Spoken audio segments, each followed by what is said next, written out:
My mother didn't whisper it. She said it loud enough for the entire room to hear, "I wish you were never born." Conversations snapped shut. Glasses stopped midair. Even the music seemed to choke, and I just stood there feeling every pair of eyes swing toward me, waiting to see if I would crumble like they always assumed I would. But something else rose instead, something that had been silent for years. I lifted my head, ready to answer her in a way no one expected, because the moment she tried to erase me was the moment I learned a truth she never wanted me to know. I grew up in a 2-story house on a quiet street in Rochester, the kind of place people describe as stable, peaceful, predictable.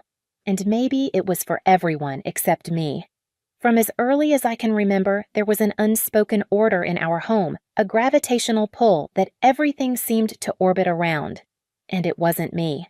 It was my younger sister Ashley, the golden one, the girl whose name could brighten my mother's face faster than sunlight hitting a window. If Ashley sneezed, Mom fetched tissues like she was aiding a national treasure. If Ashley brought home a ribbon, any ribbon, even the kind every kid got just for showing up, Dad announced it across dinner like breaking news. And whenever I achieved something, even something real, something earned, the reaction was always the same, polite, brief, a soft pat on the back before the spotlight swung right back where it belonged. I remember the year I won first place at the regional math competition. I was 14. I carried that certificate home like it was the most fragile thing in the world, terrified the corners would bend. Mom didn't even look up from the laundry basket when I laid it in front of her. "That's nice," she murmured, then added Ashley's volunteering at the hospital today. "Isn't that wonderful? She's making real impact." Real impact. Those 2 words became the measuring stick she used for everything.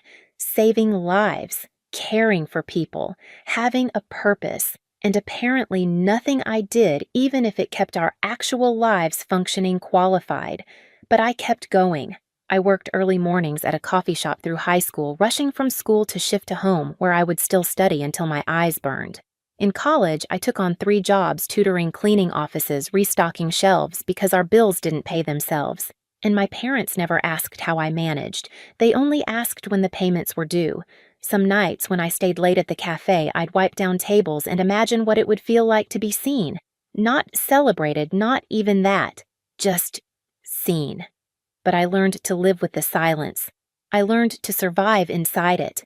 Years later, when I got into Stanford for my MBA, my advisor cried harder than my mother did. She just nodded, murmuring something about Ashley's rotations in the ER, as if my acceptance was a minor footnote in Ashley's ongoing saga of excellence.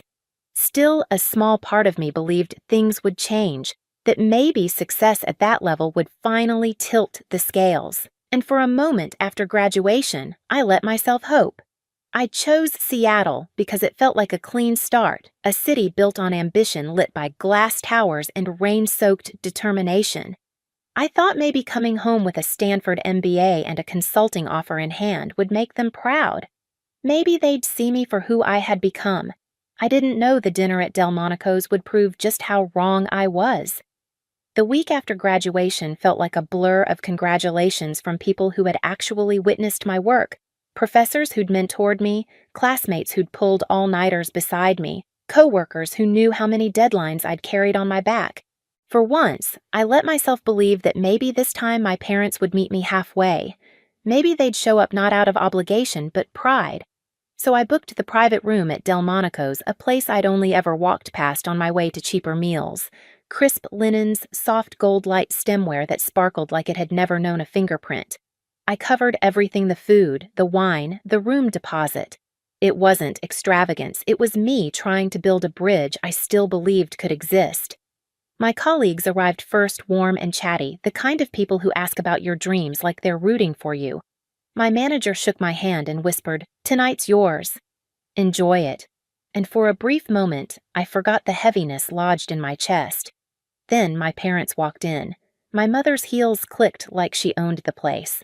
My father's expression carried that familiar blend of polite indifference and calculated distance. They came empty-handed, no flowers, no card, not even a soft congratulations. If they were proud, they hit it with the precision of surgeons. Still, I greeted them with the smile I'd practiced for years. polite, controlled, hoping. Introductions began my manager, my professors, classmates who genuinely liked me. Compliments followed in easy waves. "You must be incredibly proud of Claire," one professor said.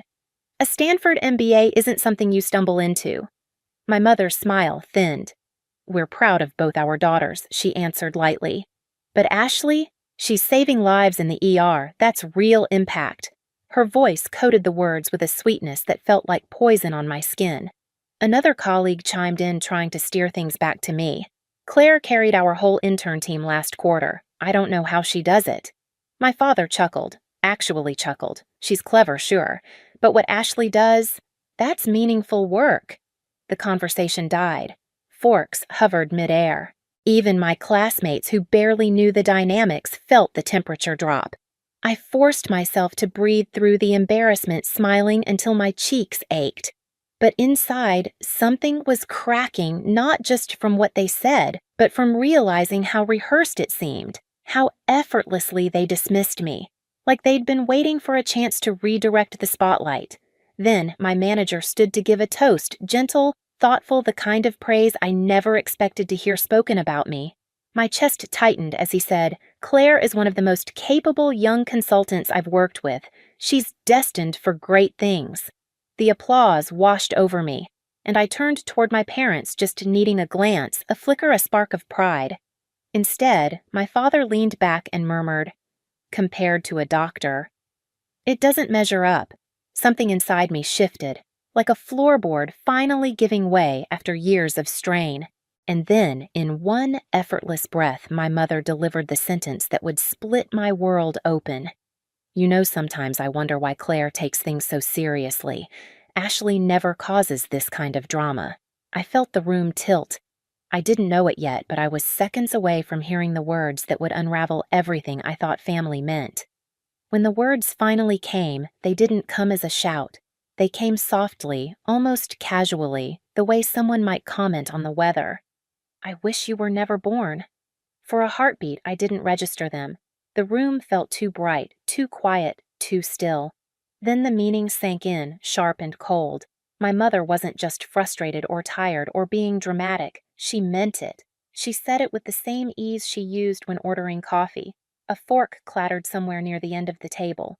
Someone gasped. My throat tightened, but nothing came out.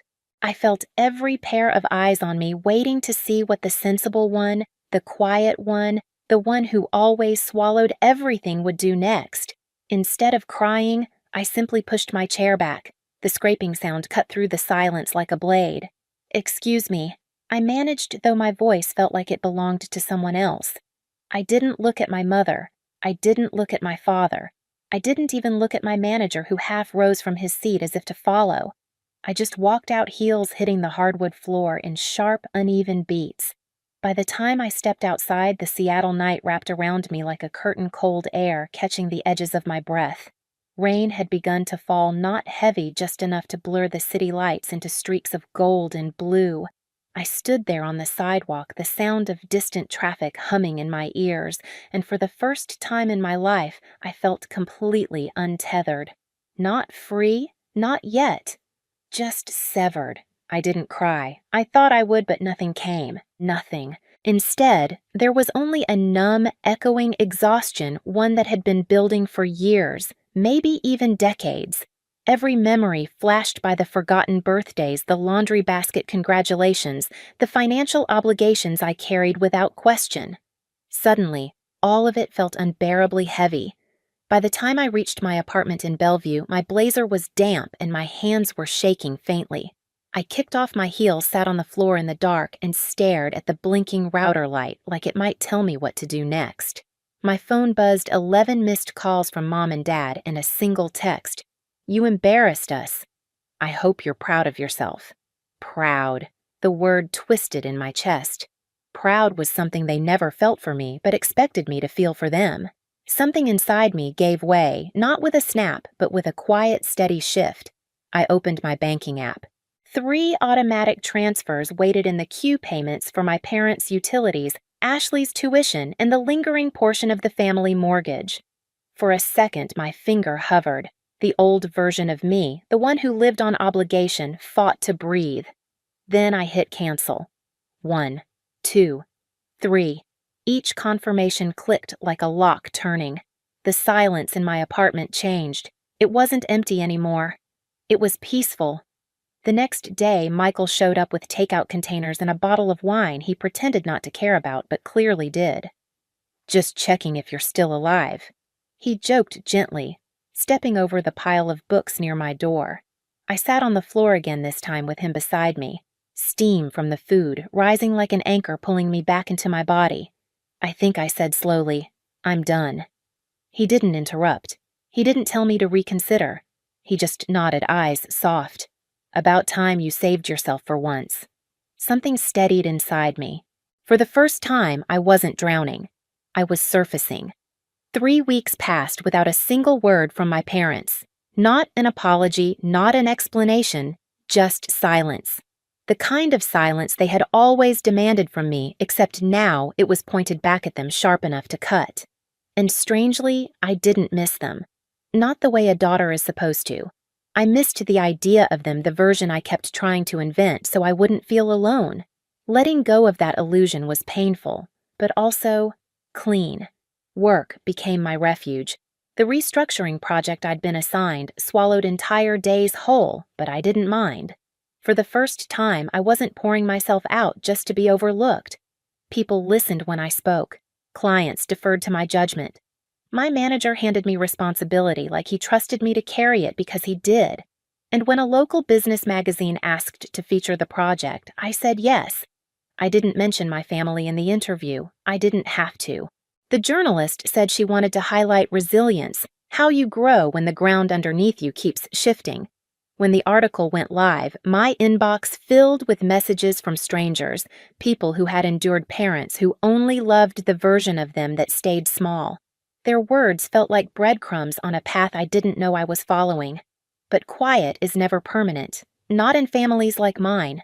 On a Tuesday afternoon, I came home after a 12-hour day, exhausted, still in heels, blazer slipping off my shoulder, and found 2 silhouettes through the frosted glass of my apartment door. For a moment, I thought it was a delivery. Then I heard my mother's voice. Claire opened the door. "We know you're there." My stomach dropped.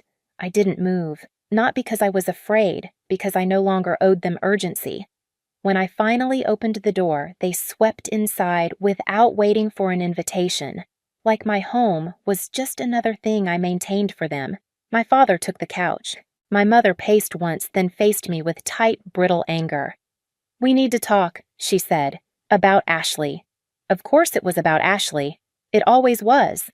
My father folded his hands stiffly. Her internship ended unexpectedly. There were cuts. Her tuition balance is overdue, and if it isn't taken care of, she'll be asked to take a leave from the program. I didn't sit. I didn't blink. And my mother snapped, "We need your help." The audacity landed like a slap. They hadn't shown up to apologize. They hadn't shown up to ask how I was, or why I walked out of that restaurant, or what they had done to cause a fracture big enough to swallow our entire relationship. They came because they wanted me to fix their favorite daughter's life again. When I didn't answer immediately, my mother's tone sharpened. "Claire, don't be petty. Ashley is your sister." I laughed, short, bitter, not amused. "I paid her tuition for years. I covered your bills, the mortgage. I worked myself raw so this family didn't fall apart. And you stood in that restaurant and said you wished I'd never been born." My father straightened. "We were angry. You made a scene."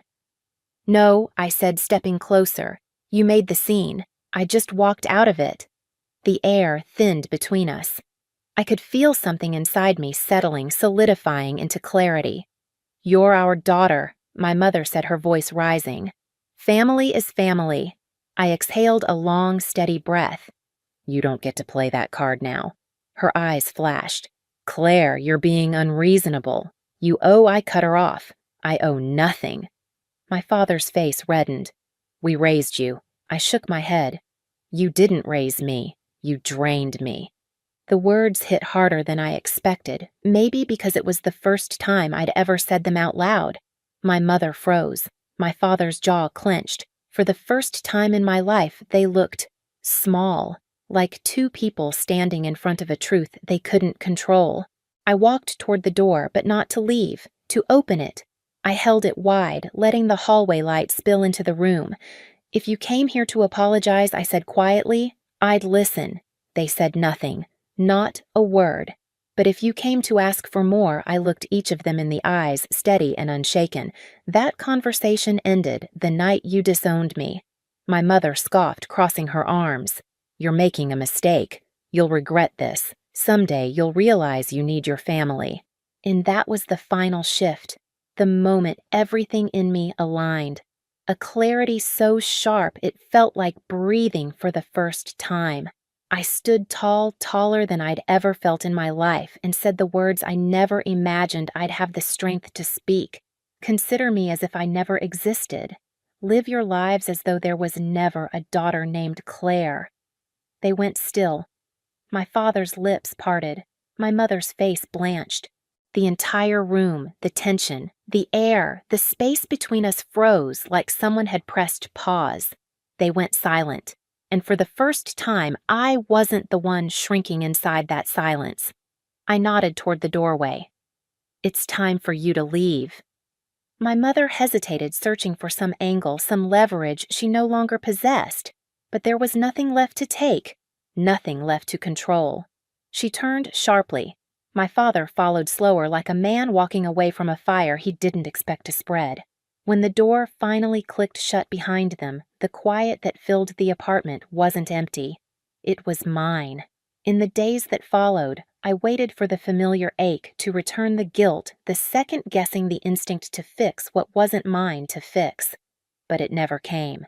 Instead, there was a strange stillness inside me, a quiet I'd spent my whole life chasing without knowing it. Work surged forward. Our project closed with results far beyond forecast, and when the client renewed the contract, my manager pulled me aside with a smile I hadn't seen directed at me since childhood. "You're ready," he said, handing me the leadership contract I had fought for without realizing it. This time, I didn't question whether I deserved it. The article went viral. Messages poured in from strangers who had grown up invisible like I had people who whispered thank you for saying the words they couldn't. Reading their stories felt like standing in a room lit by faces I'd never met but somehow understood. One night, I stepped onto my balcony, the Seattle skyline pulsing softly beneath a layer of mist. I thought of the girl who spent years trying to earn love from people who refused to offer it freely. She was gone now. In her place stood someone steadier, quieter, but undeniably whole. On my last night of that long, unraveling season, I stood on my balcony with a glass of water, letting the cool air settle against my skin. Seattle glimmered below a scatter of lights reflecting off the bay like the world was quietly resetting itself. For the first time, I wasn't wishing for my parents to call or hoping for an apology that would never come. I wasn't rehearsing what I'd say if they did. I was simply breathing steady, unhurried, finally free. Maybe I was never the daughter they wanted, but I became the woman I needed. And if you've ever carried the weight of a family that couldn't see you know this, you are not alone. Share your story in the comments, and if you want more stories like this, hit subscribe so you don't miss the next one.